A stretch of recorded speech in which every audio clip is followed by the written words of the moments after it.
My beloved brothers and sisters, let me ask you something very honestly. What does your morning say about your faith? Before the phone lights up, before the world starts shouting, before excuses wake up, what do you do when Allah calls you from your sleep? Because strength in Islam is not measured by muscles, money or words. It is measured by obedience when no one is watching. Some people wake up early and complain. Some wake up late and regret. But strong Muslims wake up with purpose.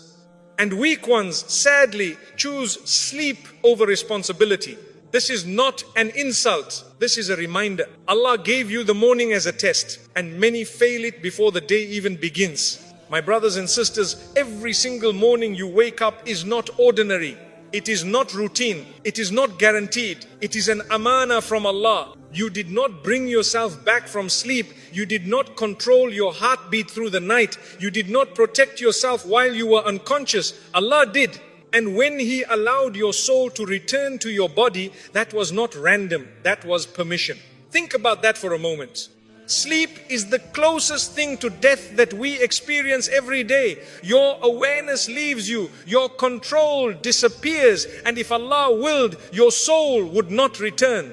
Yet most of us wake up as if this is normal, as if it is owed to us. How many people slept last night with plans for today that will never happen? How many alarms rang beside lifeless bodies? How many homes woke up in shock because someone did not open their eyes? Beds became graves before Fajr. When you open your eyes in the morning, that is not because you are strong.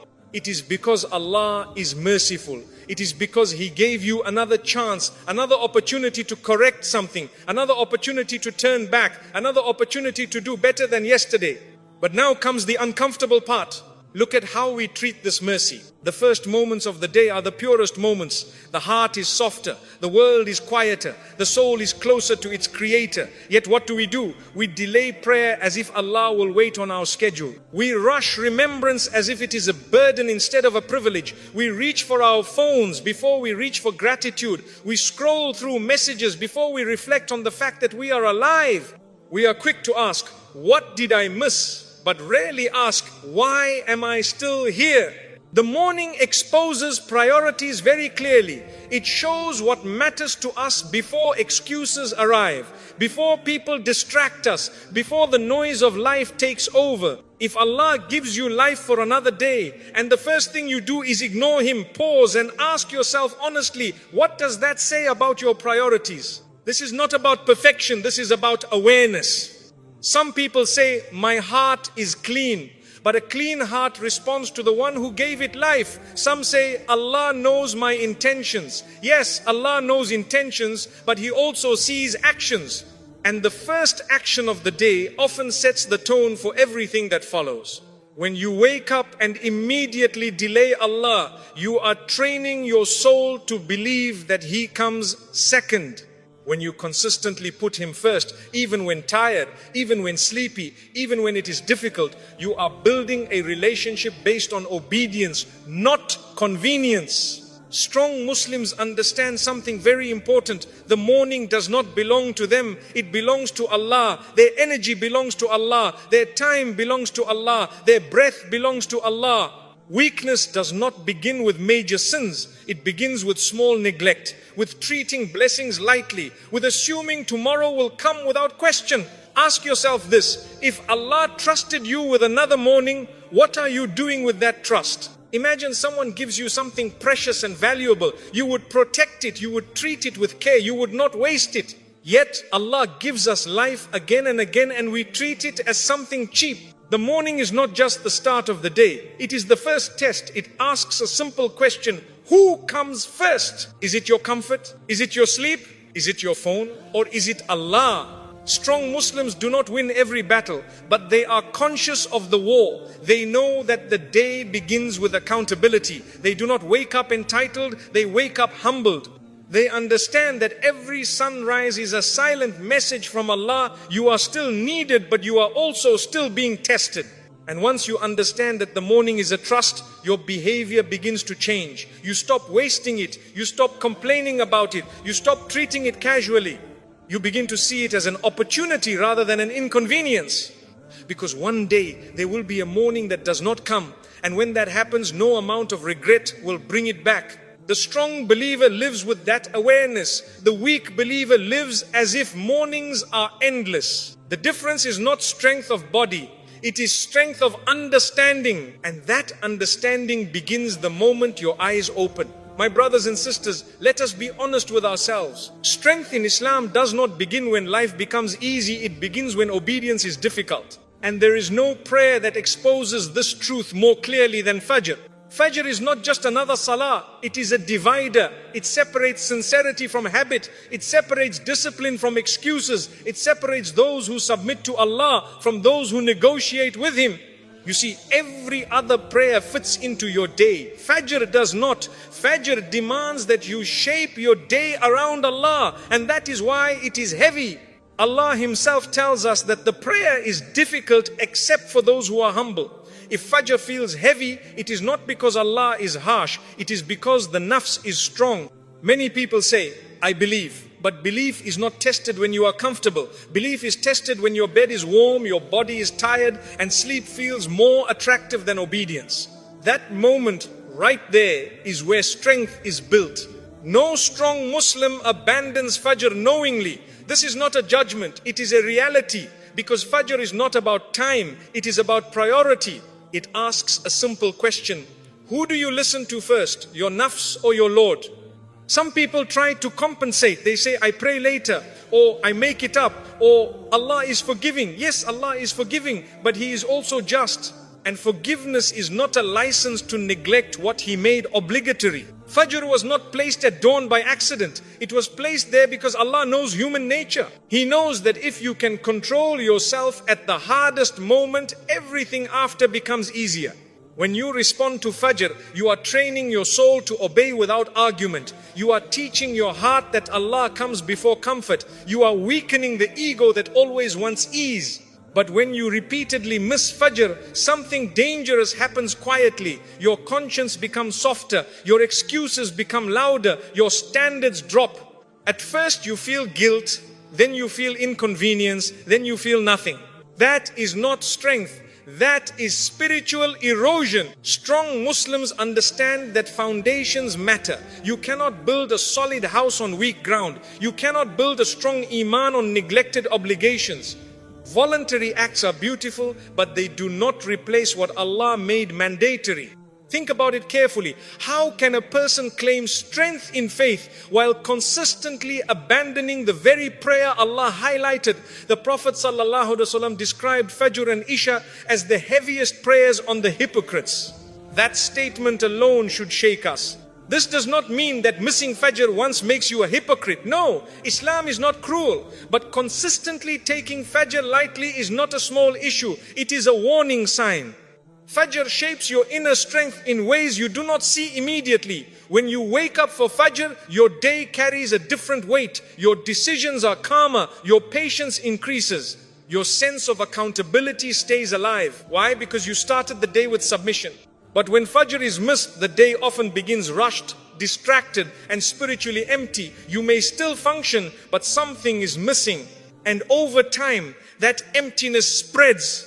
People often ask, why do I feel weak? Why do I feel disconnected? Why does my Iman rise and fall so quickly? And the answer is sometimes very simple. The foundation is cracked. Strength is built on consistency, not emotion. And Fajr is the most consistent test Allah gives every believer every single day. No one sees you at Fajr, no applause, no recognition, no validation. That is why it is sincere. That is why it builds real strength. If you can answer Allah's call when no one else is watching, you develop an inner firmness that carries you through temptation, hardship, and pressure. Strong Muslims do not rely on motivation. Motivation fades. They rely on structure. They build their lives around obedience, not around feelings. And Fajr is the structure that holds everything else together. This is why Shaytan fights it so hard. He does not care if you pray later with distraction. He cares that you miss the one prayer that teaches discipline. If he can make you delay Fajr, he knows the rest of the day will be easier to corrupt. Strength does not come from loud declarations of faith. It comes from quiet obedience in the early hours. And that is why strong Muslims protect Fajr.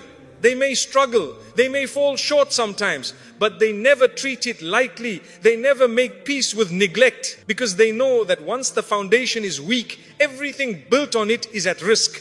Fajr is not optional for the strong believer. It is essential. It is where strength begins. My brothers and sisters, many people spend their lives searching for strength, focus and stability, yet they ignore the one part of the day that shapes all three. They look for change in books, in speakers, in motivation, but they overlook the quiet hours before sunrise where real discipline is formed. Islam does not teach us to wait for the day to control us. It teaches us to begin the day with control. The morning is not just the start of activity, it is the start of direction. When you wake up without intention, the day takes over you. When you wake up with discipline, you take over the day. This is why the early hours are so powerful. They are calm, undisturbed and honest. There are no excuses yet, no pressures yet, no people demanding your attention. What you choose to do in those moments comes purely from your priorities. Discipline before sunrise is not about how productive you feel. It is about training the soul to respond, not to delay. Every time you wake up and act despite tiredness, you weaken the habit of procrastination. You teach your nafs that it does not command you, you command it. This is not just spiritual growth, this is character building. Many people say, I will start my day properly after I wake up fully. But discipline does not wait for comfort. Discipline is built precisely when comfort is absent. The believer who rises early, prays, remembers Allah and prepares calmly has already won the hardest battle of the day. Everything that follows becomes easier because the foundation is already set. When discipline is missing in the morning, the rest of the day becomes reactive. You rush through tasks. You lose patience quickly. You make emotional decisions. You feel behind before the day even begins. This is not because life is hard. It is because the day started without control. The morning sets the tone, and the tone determines behavior. Strong Muslims do not wait to feel ready. They act because it is right. They understand that discipline is not about intensity, but consistency. A small, steady act done every morning builds more strength than occasional bursts of effort. This is why the Prophet ﷺ valued consistency, even if it was little. The early hours train consistency better than any other time of the day. Discipline before sunrise also teaches humility. When you wake up early, you realize how small you are and how dependent you are on Allah. The world is quiet. There is no crowd. There is no performance. It is just you and your responsibility. That humility grounds the heart and removes arrogance. It reminds you that success is not self-made. It is Allah given. People often underestimate how much the morning affects their mental state. A disciplined morning creates clarity. You think better, you respond better, you are less impulsive. This is not coincidence. It is the result of beginning the day with structure instead of chaos. Islam encourages the structure because it protects the believer from being dragged by emotions and circumstances. When you consistently discipline yourself before sunrise, something powerful happens over time. Your confidence increases not because people praise you, but because you trust yourself. You know that when things are difficult, you can still act correctly. That confidence spills into every area of life. Work improves, relationships improve, decision making improves. All because the day began with discipline. The opposite is also true. When mornings are careless, the soul becomes weaker. Small delays become habits. Habits become character. And character shapes destiny. This is why discipline is not a small matter. It is not about waking up early for productivity alone. It is about who you are becoming. Strong Muslims understand that Allah did not give them mornings by accident. He gave them mornings to train their souls. Every sunrise is an opportunity to choose discipline over desire. And every time you choose discipline, you are shaping not just your day, but your life. Discipline before sunrise is not glamorous. It is quiet. It is unseen, but it is powerful. And those who commit to it discover something important. The day no longer controls them. They control the day with the help of Allah. My brothers and sisters, many people today are exhausted, not because they lack time, but because they lack barakah. They move from one task to another. Their days are full, yet their hearts feel empty and their efforts feel heavy. They say there is never enough time, but the real issue is not time itself. It is how that time is blessed. Barakah is something many speak about, but few truly understand. It is not about having more hours in the day. Everyone has the same 24 hours. Barakah is when Allah places goodness, ease and increase into what you already have. A small amount becomes enough. A short time becomes productive. A simple effort brings lasting results. And one of the greatest places where Allah places barakah is in the early hours of the morning. The Prophet ﷺ taught us this clearly. The early morning was not just a time to wake up, it was a time of blessing. Yet look at how we treat it today. We sleep through it, rush past it, or waste it, and then we complain that our days feel heavy and unproductive. We want the results of barakah without respecting the source of barakah. Strong Muslims understand that the morning is not just a start, it is a gift. When the day begins early, the mind is clearer, the heart is calmer, and distractions are fewer. The soul is more receptive, and intentions are purer. This is why those early hours carry a different weight. They are protected from the noise of the